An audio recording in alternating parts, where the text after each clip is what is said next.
Bienvenidos a Procases, un domingo más que compartimos junto a ustedes hasta las 22 horas. Tenemos de todo en el programa de hoy: política, actualidad, el humor de Pato Venegas. También tenemos a Clary, que salió a preguntarle a la gente. Y no voy a estar sola, por supuesto, me acompañan estos dos panelistas excelentes, Alejandro Hifler y también Lucas Duete. ¿Cómo están, chicos? Buenas noches. Buenas noches, muy bien. La verdad que muy ansioso por este programa, Estoy investigando, contame un poquito qué es lo que estuviste haciendo. Exactamente, no es un capítulo de Netflix, es una investigación muy seria, tiene que ver con el Paseo del Bajo, licitación pública y por supuesto el gobierno de la ciudad en el medio. Así que no se lo pueden perder en el programa de hoy. Y hoy tenemos un invitado de lujo, vicepresidente del Banco de la Nación Argentina, también precandidato a diputado por la ciudad de Buenos Aires por el Frente de Todos, Matías Tombolini. Pero antes, así comienza Procases.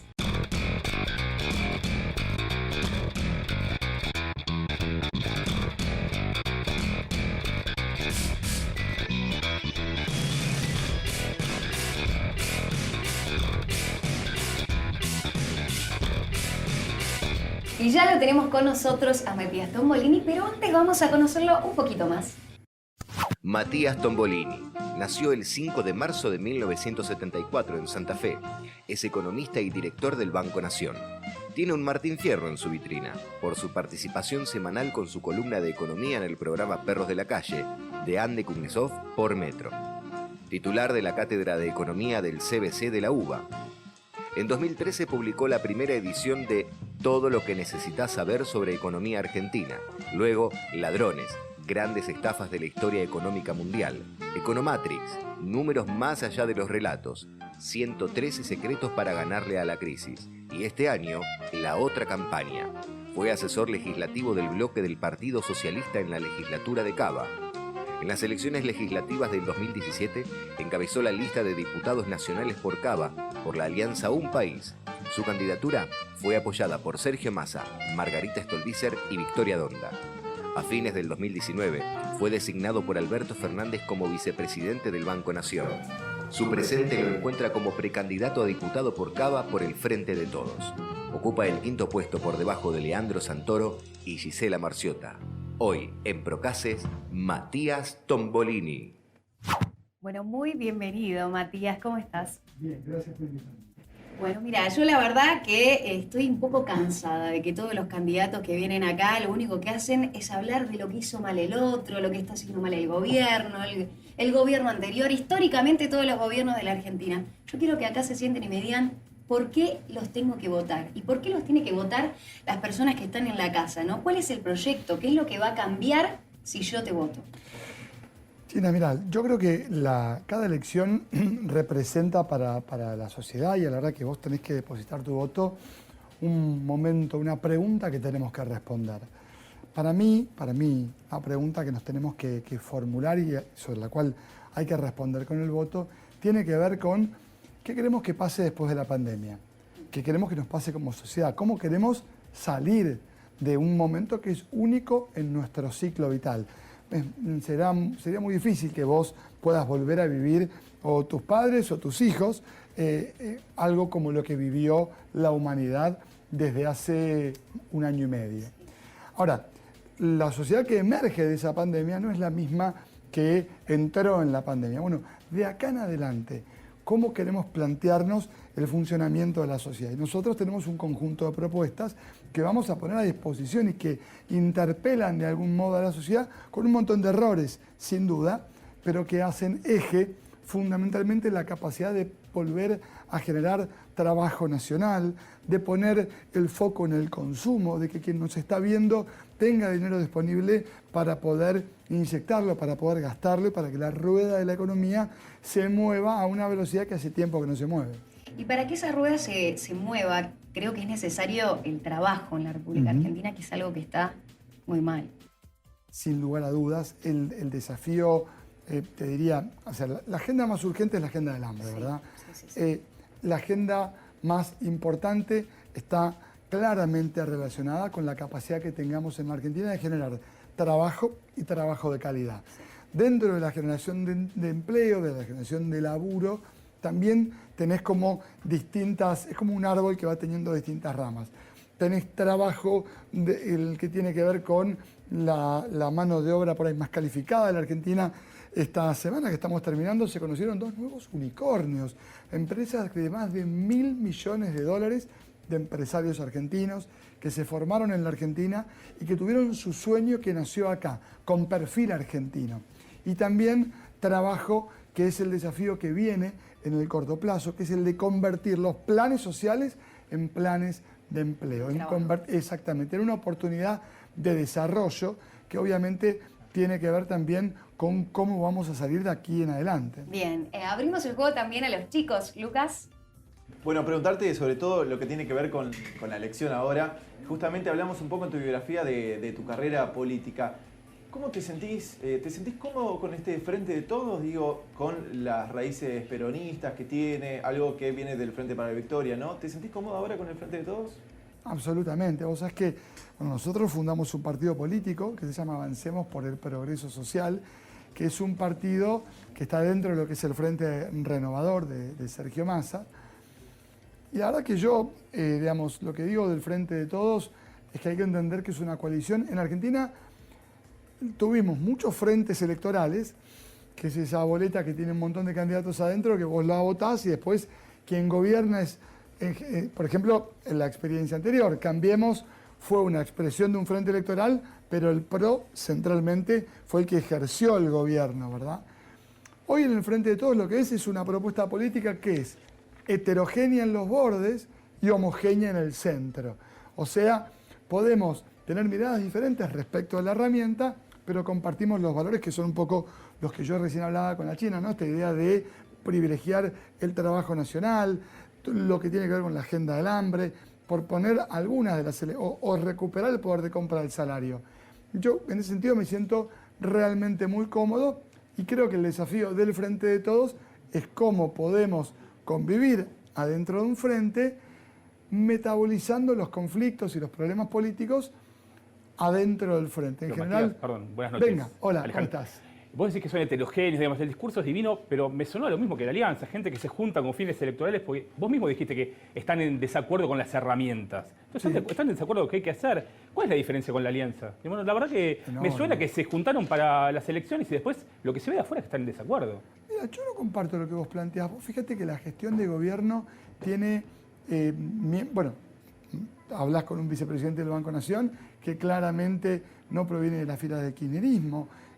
Yo creo que hay agendas que son complementarias y hay matices, hay diferencias. Yo, por ejemplo, estoy en contra de la ley de alquiler, que en realidad es una ley de Cambiemos, de Lipovetsky.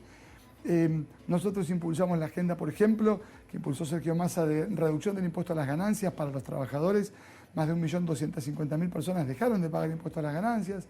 Reducción del impuesto a las ganancias para las pymes, de la alícuota del impuesto a las ganancias para la pyme y aumento de la alícuota para las grandes empresas. Yo creo que no se trata de más de lo mismo. Me parece que hay una agenda compartida, que lo que no quiere decir que no haya tensión. Justamente, en la medida que la tensión política se resuelve adentro de la coalición de gobierno, ¿qué es lo que vos ves en las fotos de la campaña? Vos ves una foto en donde tenés diversos exponentes, centralmente Cristina, Alberto y Sergio, como las 3 patas centrales del proyecto político del Frente de Pero Todos. se vuelve de que Alberto le dio con todo en un momento a Cristina y después hay una alianza, se vuelve de esas cosas. A ver, claro que yo veo sí. que vos hablaste de Massa y también me da el pie. Massa ha estado por todos lados, por todos lados. Yo vivo en zona norte y todos sabemos que ha estado con todos lados. Y se puede volver ¿Me de podés dar estar ejemplos? con más, digamos, no, cuando vos has estado con Larreta, has estado con Massa, ahora con el Frente de Todos, ¿se puede cambiar y saltar de un lado al otro manteniendo la credibilidad? Mira, a ver, es incorrecto lo que decís. Yo no estuve nunca con Larreta. De hecho, Larreta me invitó a que me sume luego de las PASO en el año 2019 y yo le dije que no.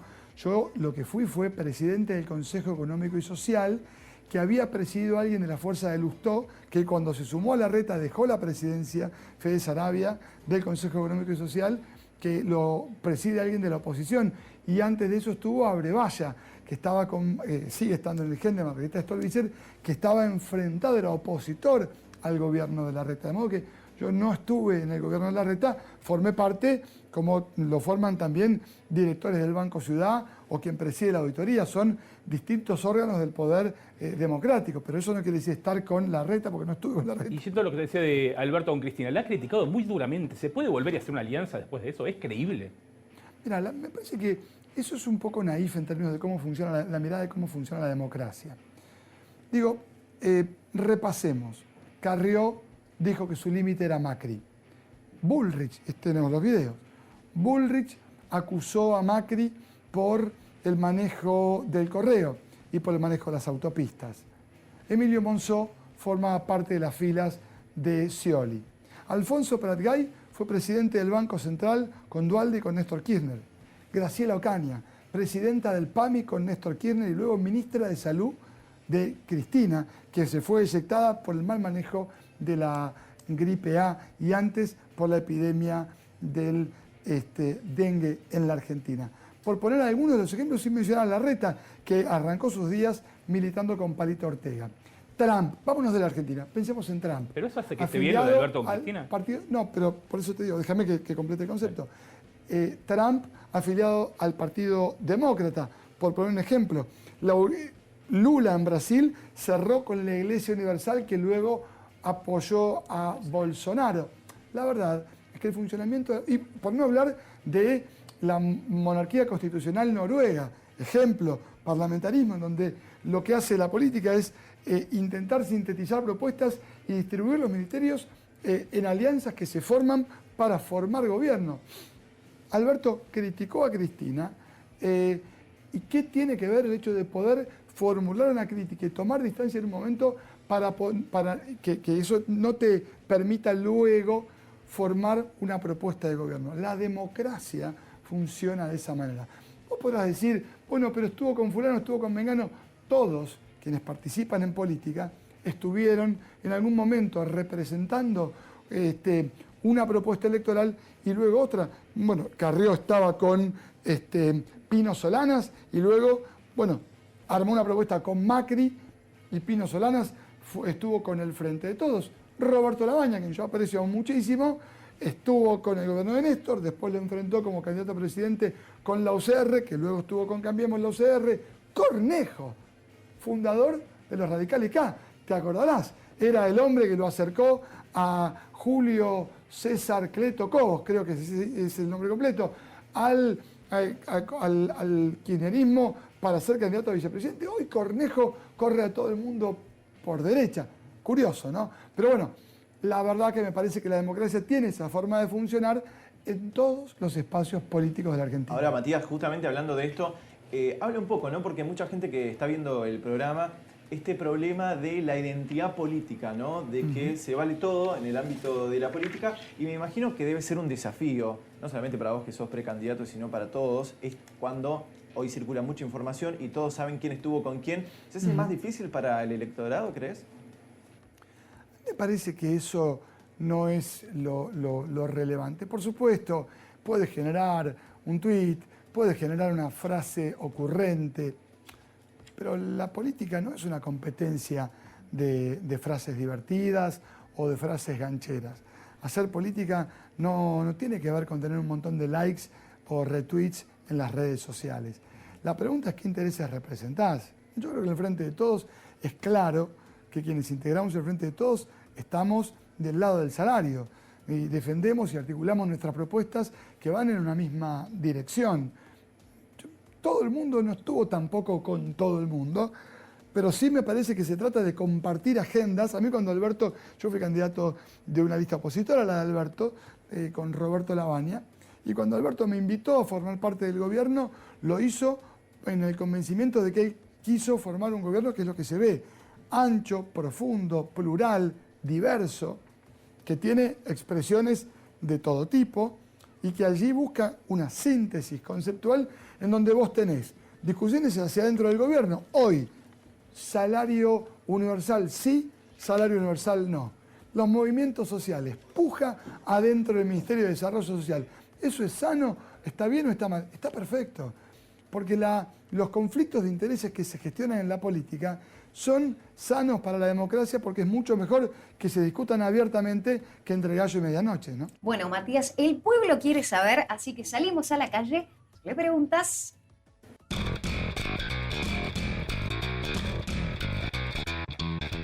Bueno, y le damos la bienvenida a Clary Quisca. Contame qué pasó en la calle. Buenas noches, hola Matías. Estuvimos muy cerquita de acá, en Microcentro, charlando un poquito con la gente para ver qué opinaban sobre la economía del país. Y aprovechando la visita de Matías Tombolini a Procases, algunos se animaron y te dejaron alguna pregunta. ¿Conoces a Matías Tombolini? Sí. ¿Qué le preguntarías? Yo le preguntaría cómo mejoraría la ley de alquileres. Estoy en contra de la ley de alquiler. Estoy en contra. A ver, ¿cómo la mejoraría? Yo creo que hay varias cuestiones. Primero, la modificación de la ley de alquileres nos deja una conclusión concreta. No funcionó. Quien tiene que alquilar hoy encuentra precios mucho más altos y un montón de dificultades. Y la idea es que inquilinos y propietarios encuentren un punto en común a través de las inmobiliarias, que no son los malos o las malas de la película, porque la intermediación es una actividad válida dentro del capitalismo como mercado libre, que también es un intermediario. Ahora bien, si vos terminás pagando más por el alquiler y el propietario retira la propiedad de alquiler porque no confía en la normativa, hay que cambiarla. Lo importante es entender que no hay buenos y malos. No es que el dueño de la propiedad es un terrateniente que tiene 500 propiedades y el inquilino alguien que no llega a fin de mes. Es una pelea en donde ambos tienen necesidades y hay que construir herramientas que permitan darle previsibilidad al propietario y también al inquilino para entender que el ajuste del valor de su alquiler no va a ser mayor, por ejemplo, que el ajuste del valor de su salario. Al tiempo que generar condiciones para que la garantía no sea inconseguible, es decir, para que el propietario sepa que si no pagas el alquiler, alguien va a cubrir esa diferencia y por otra parte también para que el inquilino cuando tiene que ingresar a la propiedad no tenga que afrontar un conjunto de gastos que se hacen imposibles. Bueno, me imagino que no es la única pregunta, ¿no? Hay mucho más para que respondas. Vamos a verlo. Te está escuchando Matías Tombolini. ¿Qué le preguntarías? ¿Por qué decís que querés una ciudad con menos negocios inmobiliarios? Qué interesante. Perdón, claro, lo está preguntando por el tema de las torres. Bueno, por las torres de Salguero, claramente nosotros desde el Frente de Todos estamos impulsando. Yo, como veníamos hablando de las inmobiliarias, me quedé enganchado en eso. Vos acordate que la gente te va a hacer diferentes Preguntas, muy bien. Bueno, lo cierto es que en la ciudad de Buenos Aires la cantidad de metros cuadrados de espacio verde por habitante están muy por debajo de lo que se recomienda internacionalmente y además de lo que podríamos tener. En Salguero tenemos la posibilidad de generar un montón de espacio verde o un conjunto de torres con un poquito de espacio verde. Esa es, si se quiere, es un paradigma que está en discusión hoy en la sociedad y eso es lo que sintetiza esta idea de menos negocios inmobiliarios porque ha sido uno de los ordenadores de la gestión de Larreta que ha hecho cosas muy buenas, pero dentro de las muy malas fue justamente disponer de los espacios públicos para hacer negocios. Bien, tenemos una pregunta más, ¿no, Clary? Hay una pregunta más. A ver. Buenas tardes. Bueno, mi pregunta es, ¿cómo ves a la Argentina post pandemia? ¿Qué pregunta? A ver, yo lo que creo es que la foto de la economía argentina es una foto mala, difícil, pero que como todo, esto es un camino. Y si tuviéramos que pensar a dónde está el desarrollo de la Argentina, si el desarrollo fuera la ciudad de Rosario, bueno, estamos en la ruta 8, estamos en el camino correcto. Está bien, ponele, estamos a la altura de Campana, pero no estamos en la ruta 2 yendo a Mar del Plata. O sea que la ruta es la correcta si el destino que esperamos es el del desarrollo económico. Y eso no es menor porque la Argentina está transitando un proceso en donde de a poco el consumo, se conoció esta semana el dato que se empieza a recuperar, la inversión se empieza a recuperar, las pymes empiezan a latir luego de que tuvimos un paro cardíaco en la economía durante la pandemia, sobre un modelo de desarrollo que hace foco en el consumo, pero que por encima de cualquier número tiene a las personas en el centro de las decisiones. Y eso es muy importante, porque por ejemplo, a la hora de definir cuánto pagas de luz o cuánto pagas de gas, Vos te podés hacer esa pregunta desde dos lugares. O te lo preguntás desde el lugar de cómo haces para que le cierre el balance a la empresa, o te lo preguntás desde el lugar de cómo hace la gente para pagar la factura. Bueno, nosotros nos preguntamos cómo hace la gente para pagar la factura y allí es donde ponemos el foco de nuestras decisiones y esto es a las personas. ¿Hay una autocrítica ahí, Matías, respecto al análisis desde que comenzó la pandemia? Obviamente mucho no se sabía, se fue corrigiendo sobre la marcha y digo, al día de hoy, ¿hay una autocrítica por parte del gobierno en cuanto a la economía? Yo lo que creo es que siempre hay autocrítica, sobre todo porque para nosotros ¿Como cuáles, digo, no? el enojo... Mira, yo creo que hubo temas con la implementación de ciertas medidas, entre el anuncio y la implementación se demoró. A mí me parece que nosotros, por ejemplo, en lo que tiene que ver con lo que me toca a mí, en el Banco Nación, reaccionamos rápido, bajando la tasa de interés, pero nos costó por ahí un tiempo agilizar el otorgamiento de los préstamos. Sin embargo, hoy, bueno, si bien todavía falta un montón, se agilizó bastante el tiempo entre que pedís el préstamo y te lo otorgan. También es cierto que si vos vas a la banca privada, vas a encontrar que los préstamos te cuestan 10% más caro. Vuelvo al paradigma. Cuando llegamos al gobierno, si tenías una pyme, pedir prestado te costaba 60% de tasa de interés al año. Hoy, suponete que producís un programa de televisión y te querés cambiar las cámaras para ir a cámaras, no sé, 4K. Venís al banco, te prestamos para que inviertas al 24% a 4 años, tasa fija. Esa diferencia es fundamental porque el hecho de que la tasa sea más baja permite que la voluntad o que las ganas de invertir sean más altas. Bien, bueno, Matías, un poco de lo que la gente quiere saber, lo que quería preguntarte, pero además sabés que puedes opinar también en las redes sociales, en Instagram y en Twitter. Y Ale, si me las recordás, por favor. Sí, como siempre, @procases en Instagram y en Twitter le agregas @procases1. Bueno, muchísimas gracias. Gracias, Clary. Entonces saliste a la calle. Nosotros vamos a ir a un corte muy chiquitito y enseguida regresamos con mucho más de Procases.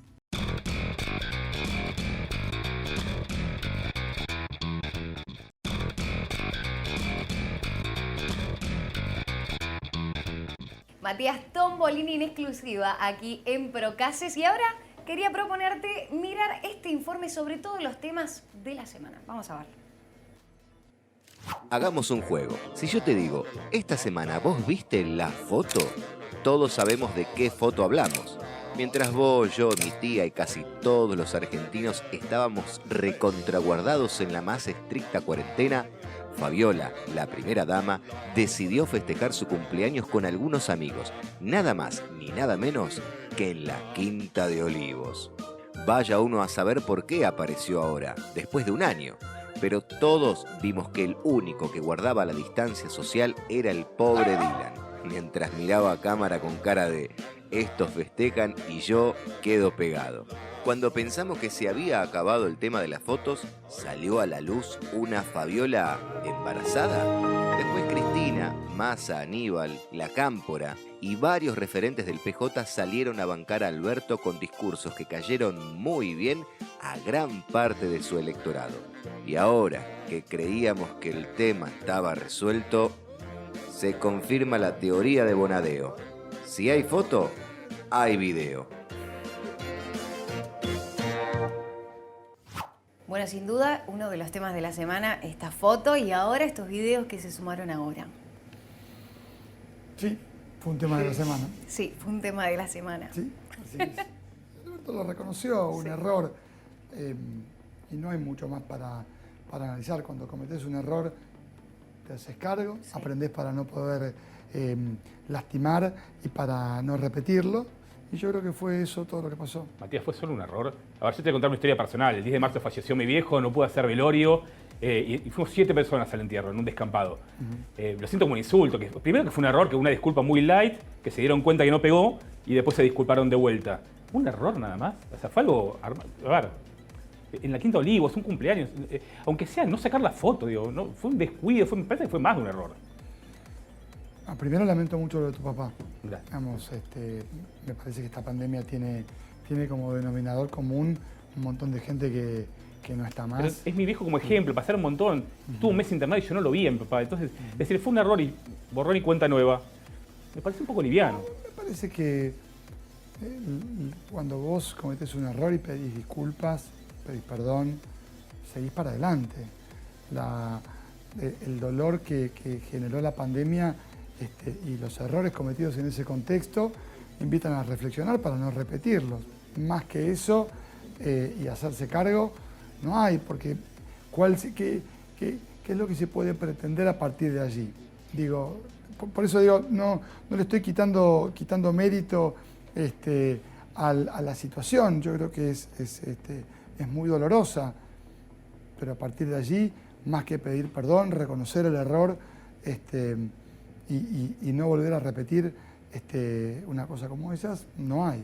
Yo creo que duele mucho y sangra en el sentido de que se vieron muchos casos, no sé, por ejemplo, la chiquita que tenía cáncer y no pudo llegar a atenderse. Digo, eso duele mucho más sabiendo que había gente que se juntaba, ¿no?, a festejar un cumpleaños y algo tan importante como la salud de una pequeña que después finalmente termina muriendo. Es imposible que a uno no le duela el alma por esas actitudes. Digo, ¿y en qué se va a reparar de acá en el futuro para eso? Mira, para adelante yo creo que la actitud que planteó el presidente de la Nación fue justamente la de comprometerse a no repetir ese comportamiento. Y después, cualquier comparación que hagamos con lo que vivimos todos en pandemia siempre va a ser dolorosa, porque la pandemia ha sido, infringió mucho dolor a cada una y a cada uno de nosotros. Claro, pero quizás, digo, en un caso tan específico, tan especial, como que alguien necesitaba atención médica de inmediato y ver ese papá caminando, llevando en brazos a su hija, digo, China, ahí yo creo que hay dos cosas. Primero, Argentina no es un país justamente que se haya caracterizado porque faltó atención médica. Una de las cosas que sucedió es que se expandió el sistema de salud justamente para que nadie quede sin atención médica. Hubieron excepciones, hubieron errores, claro que sí. Y a mí me parece lo que planteaba Ale, lo que planteas vos, completamente válido. Tu enojo, el enojo de Ale, tiene que ser un insumo para que mejoremos como gobierno. Porque a mí el sueldo me lo pagan ustedes. Yo soy un funcionario público, con tus impuestos pagas mi sueldo. Si yo me enojo con tu enojo, estoy cometiendo un error. Justamente me parece que se trata de aprender de lo que no se hizo bien para poder hacerlo mejor al tiempo que... Por ahí no es enojo, ¿no? Es como desilusión o quizás dolor, básicamente. Bueno, yo creo que depende, en tu caso hay otra gente que está muy enojada, hay gente que está triste, que se sintió muy dolida, como decís vos, es como una mezcla. Esto hay que asumirlo, pero seguir para adelante, porque si vos te quedás estancado en un lugar cuando tenés que gobernar, bueno, se complica, porque la agenda de problemas que la Argentina tiene es realmente muy grande y la pregunta sigue siendo la misma.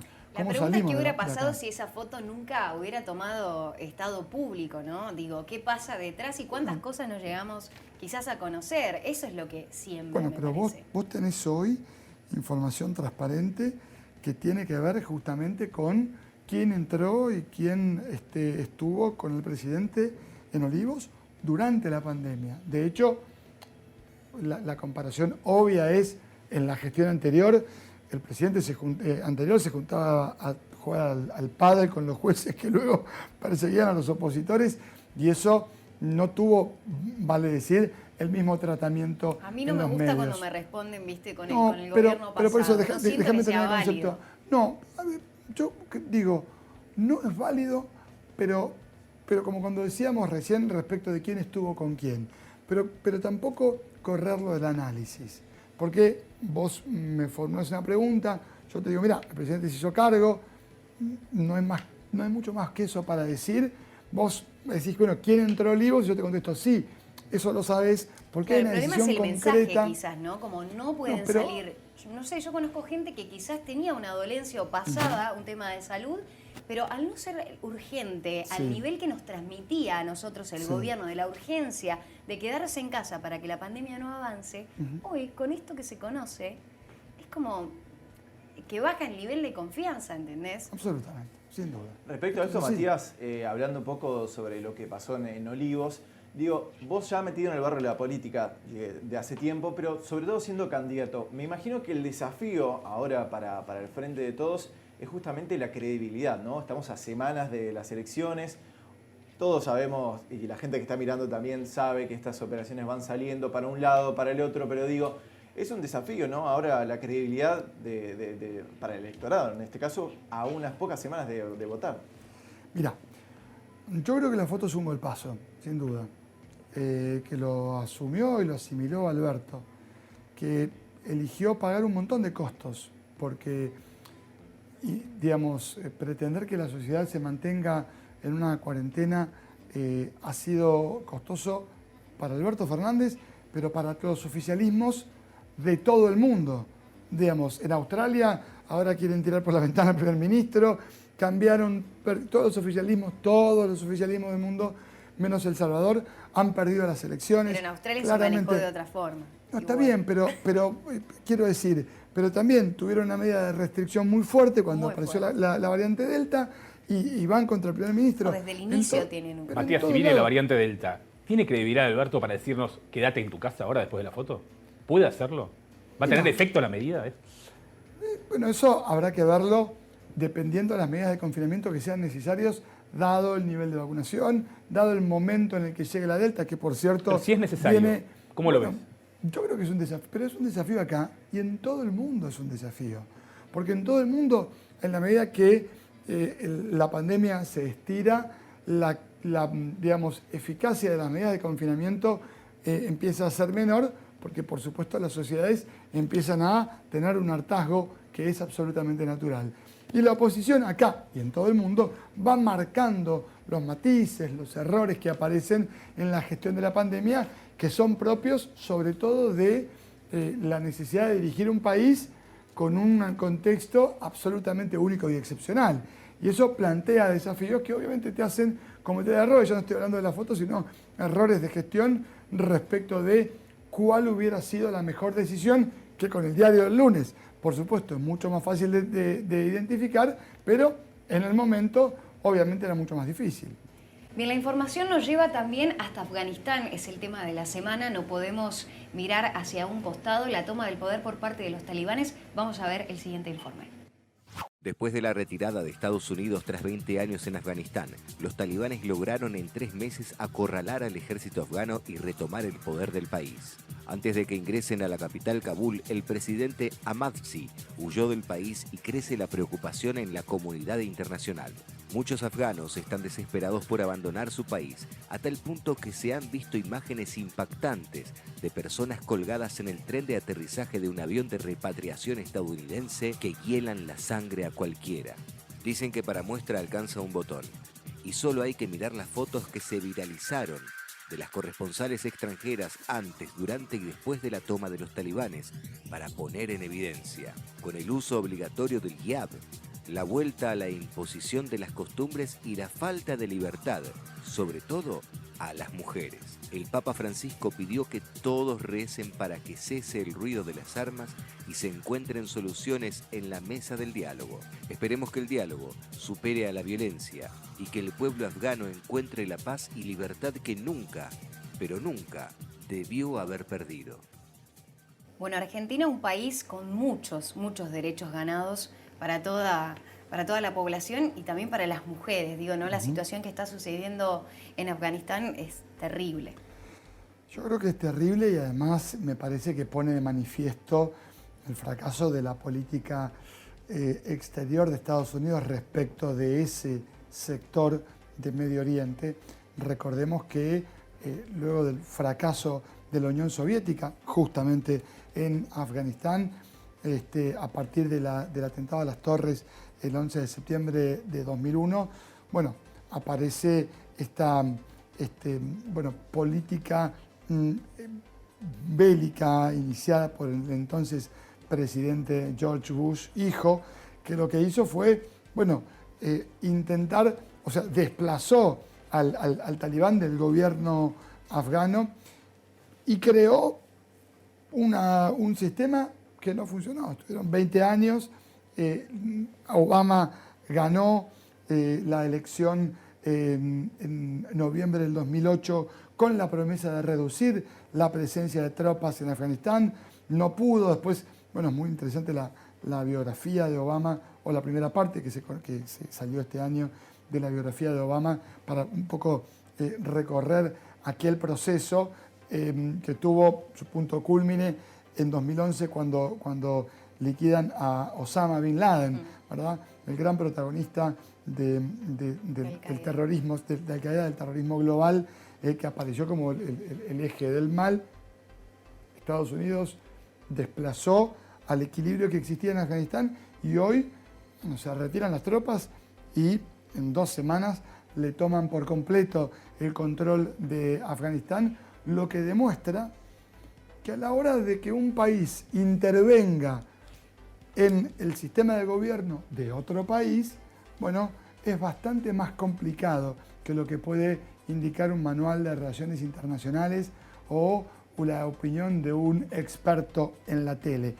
Por eso es importante, digo, esta experiencia, que no es aislada, porque cuando uno ve todo el proceso de la primavera árabe, también otra vez Estados Unidos interviniendo y creyendo que venía un equilibrio que no solo no sucedió, sino que empeoró respecto a la situación precedente. Y cuando alguien de afuera se mete a decirle a otro país qué es lo que tiene que hacer, normalmente el resultado, bueno, puede terminar siendo peor en este sentido el remedio que la enfermedad. Y en el caso del FMI, por ejemplo, como poniendo un paralelismo con lo que ocurre acá, ¿cuál es tu opinión? A condicionar... Si bien es absolutamente, digamos, es difícil de comparar un organismo internacional de la posguerra, me refiero de la Segunda Guerra Mundial, surgido de la posguerra de la Segunda Guerra, con la intervención militar de Estados Unidos en un país, sí es cierto que hay un paralelismo, como vos bien trazás, respecto de qué pasa cuando un tercero le dice a un país qué es lo que tiene que hacer.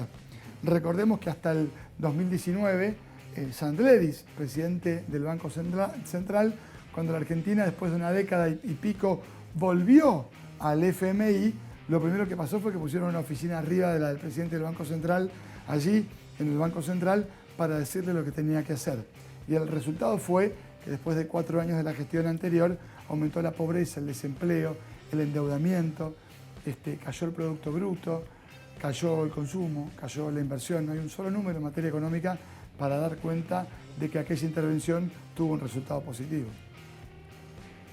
Bueno, realmente las imágenes de las personas cayendo del avión o cosas, no se sabe bien, no dijeron todavía, pero son escalofriantes realmente. ¿Vos crees que no es necesario que alguien intervenga o alguien de afuera? Digo, la situación parece desesperante para ellos. Yo creo que esto plantea un desafío para la comunidad internacional. Cuando vos, digamos, mirás cómo la comunidad internacional interviene en la búsqueda de equilibrios adentro de los países que no logran conseguirlos, normalmente cuando interviene transitando procesos pacíficos que toman a las distintas partes y las sientan en la mesa para llegar a un acuerdo, suele tener mejor resultado eso que el uso de las armas. El desafío está planteado. Biden sufrió un traspié importante por el efecto de lo que vimos, de lo que las imágenes le devolvieron al mundo, pero vale decir que, digamos, el diálogo con el talibán lo habían empezado a establecer ya con el gobierno de Donald Trump, ¿no? Lo que vemos es el punto de llegada, no el punto de partida de un proceso en donde Estados Unidos, una vez que entró, no encontró el modo de salir y salió de la peor manera, ¿no? Matías, me quedaría horas realmente charlando con vos, pero bueno, no tenemos más tiempo. Te agradecemos muchísimo por haber venido. Esperemos que la hayas pasado súper bien. Y nada, te deseamos todo el éxito. Muchísimas gracias. Muchísimas gracias. Bueno, nosotros vamos a un cortecito muy chiquitito y enseguida volvemos con más Desprocases.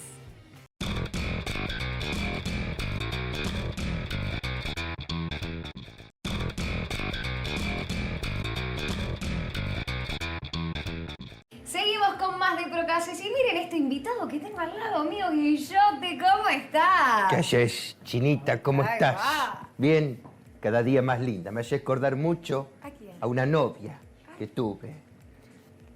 Costa Rica. Costa Rica. Viajamos con Diego, avión, Pura vida. butaca, azafatas. Aterrillamos y había una morocha espectacular que me estaba esperando. Y me haces acordar mucho. Pero bueno, no estoy acá para hablar de mí, sino para hablar a ustedes, a la gente, porque me contrataron de este programa Así es. para salir a hacer notas Porque a la vos tenés calle. una personalidad única, te digo, y la gente ama hablar con vos. ¿De qué estuviste hablando con la gente? Bueno, estuve preguntándole varias cosas, pero entre todo la foto. La foto, la foto. Alguno me hizo algún chiste desubicado, pero traté de no seguirle el ritmo. Vamos a ver qué piensa la gente sobre la foto de Alberto. ¿Te parece, China? A verlo. Estoy tratando de adivinar por dónde veo, porque se me empañan los anteojos. Estamos en la calle Lavalle. Vamos a ver qué opina la gente sobre la polémica de la foto de Alberto y el supuesto embarazo de la primera dama. Vamos a ver. ¿Qué tal, chicos? ¿Cómo están? Acá Guillote. ¿Cómo andan? ¿Bien? Bien. ¿Usted todo bien, Guillote? Bien. Un poco golpeado. ¿Por qué? ¿Por qué motivo? La humedad. La humedad, sí. Me mata la humedad. Escúchenme. ¿Qué opinan de la foto de Alberto? La foto, no sé, ella mejor. Sin chistes, por favor, ¿eh? No tengo nada que opinar. ¿Pero es una imagen positiva o negativa? Es negativa, perdió credibilidad. Puede decir que perdió credibilidad. Totalmente. ¿Lo volverías a votar? Va, lo votaste. No lo voté y no lo votaría. Gracias, muchachos. Hasta la próxima. ¿Buena o mala imagen la de la foto de Alberto? Prefiero no opinar. Me parece una opinión válida, gracias. ¿Cómo cambió el clima, no? Ay, terrible. ¿Y vos pensás que el embarazo o el supuesto embarazo de la primera dama puede hacer que la gente se emocione, se sensibilice? No. No sos sensible. Sí, pero no creo que... Un niño, una criatura que está por venir al mundo. ¿Pero por qué de ella específicamente? ¿Cuántas mujeres embarazadas hay? Porque es la primera dama, y digo, capaz que sensibiliza, Alberto papá. A mí no, particularmente. Bueno, está bien, es válido. Hasta la próxima. Complejidad en el gobierno nacional, polémica por la foto de Alberto. ¿La vio? Sí, la vi. ¿Qué le pareció? Un mamarracho. Mamarracho. Pero... Mamarracho, ¿sabes por qué? Porque el 22 de julio del año pasado se murió mi papá y lo tuvimos que enterrar mi mamá y yo. En el comedor no pudo venir ni nadie de mi familia ni nada porque estaba todo cerrado. Y es una vergüenza que mientras yo estaba enterrando a mi papá, solo con mi mamá, porque no había nadie en mi casa, se lo llevaron envuelto en una sábana como un perro, el presidente esté festejando con la novia y todos los amigos. Impresentable. Bueno, y yo te dura la gente. Durísimo, pero real. Y me divertí mucho con la gente también en la calle, porque... Y yo te contaste una anécdota, contaste una historia, contame algo del Diego, algún viaje. Y me quedé, después de esa nota, hasta las 8 de la noche. ¿Cómo? Contando 3 historias. Pero si era de día. La de Diego con la Ferrari, una de Ana Má Ferreira, una con René Higuita. No, tengo unas historias espectaculares. Y yo te dije, vos que viste la foto, que tenés un montón de fiesta encima, viste la foto de Alberto ahí en Olivos. ¿Qué sentías que faltaba en ese cumpleaños? Bueno, por empezar, faltaba Guillote. Claro. Si iba Guillote, había pelotero, muñecas inflables, de esos como para... Deja no, la Guillote, hasta ahí está bien, los no digas más. patillos inflables para que salte, un buen disjockey, Claro. una buena Unos ambientación. jueguitos artificiales. Por supuesto, hubiese contratado a Aldo Pastur para que venga a hacer algo. Hubiese llamado, no sé, a las tricillas de oro. Champagne había, ¿eh? Champancito Champagne había. Sí. Lo hubiese llevado a Marcelita Tiner con las rubias, una cosa de loco. Y le agradecemos especialmente a Oca Postal y también al gobierno de la ciudad de Buenos Aires por los servicios brindados. Y ahora sí, te contábamos al principio del programa que teníamos una investigación especial que ha realizado Lucas Duete acerca de la denuncia del Paseo del Bajo. Contanos un poco más, Lucas. Así es, impactante denuncia sobre la obra del Paseo del Bajo. 300 millones de dólares en un aparente sobreprecio que nadie puede explicar. Vamos a ver el anticipo. Para la gente que no sabe, estaría bueno que le cuente sobre la empresa que hizo el Paseo del Bajo. La empresa es la empresa IEXA. Es una empresa que pertenece al grupo Sockman, que fue vendida a Mittling. ¿Pero por quién? Por el que figuraba como presidente, pero... Ángelo Calcaterra, pero el de Macri, la familia Macri. Tuve amenazas. Pero también tuve amenazas por el tema de la San Juan. siempre tuve encima mío esa amenaza. Yo no puedo renovar mi carnet de conductor de la Ciudad de Buenos Aires, porque en esto está metida una organización, de cual yo tengo el nombre de quien la maneja, para castigar a todos aquellos que hacen denuncias y que no tenemos la protección de los grandes abogados, que yo no lo puedo pagar. Y me acuerdo que la foto de la inauguración estaba el actual jefe de gobierno porteño, Horacio Rodríguez Larreta, el ex ministro de Transporte de la Nación, Guillermo Dietrich. ¿Ellos tienen algo que ver con esto? Bueno, esta obra para mí tiene... El principal responsable fue el que era jefe de gobierno al momento de su contratación y el que era vicejefe de gobierno. ¿Quién es? Macri y María Eugenia Vidal.